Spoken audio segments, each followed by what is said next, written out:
అందరికీ మరణాతండి. ఈ రోజు వాక్యము దానియేలు గ్రంథము 6వ అధ్యాయము 10వ వచనాన్ని చదువుకుందాం.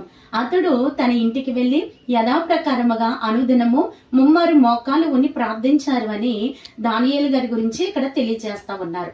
మరి మోకాల ప్రార్థన యొక్క ప్రాముఖ్యత వాక్యం ద్వారా నేర్చుకుందాం. అసలు మోకాల ప్రార్థన మన జీవితంలో ఉందా లేదా? మోకరిస్తే ఏమి ప్రయోజనం కలుగుతుంది? మోకాల జీవితాన్ని బట్టి ఏమి మనకి ఉపయోగమండి అని అనుకుంటున్నారా? చాలా ఉపయోగాలు ఉన్నాయి. దైవజనులు దేవదాసాయి గారు అన్నారు, మోకాలు నలిపెక్కితే పరలోకపు చెక్కులు మన సొంతం అవుతాయని తెలియజేశారండి. అలాగే ఆశీర్వాదం అనేది మన మోకాల కిందే దాగి ఉందని తెలియజేశారు. కనుక ఈ దినం ఆలోచన చెయ్యండి. మీరు ఎంత మోకరించి ప్రార్థిస్తే అంత ఆశీర్వాదాన్ని మీ సొంతం చేసుకుంటారు. అంత మాత్రమే కాదండి, మీరు మోకరిస్తే సాతానుడు భయపడువాడు, వానికి వణుకు పడుతా ఉంది. నువ్వు మోకరించి ప్రార్థిస్తే వాడు బలహీనుడు అవుతా ఉంటాడు.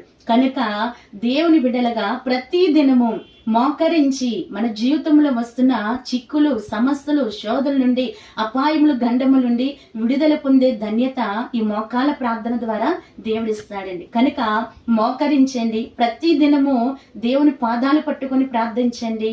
మరి దానియేలుకి ఇచ్చిన విజయము దేవుడు మనకు ఇస్తారు. అట్టి ధన్యత ఈ వాక్యం ద్వారా అందరికీ కలుగును గాక.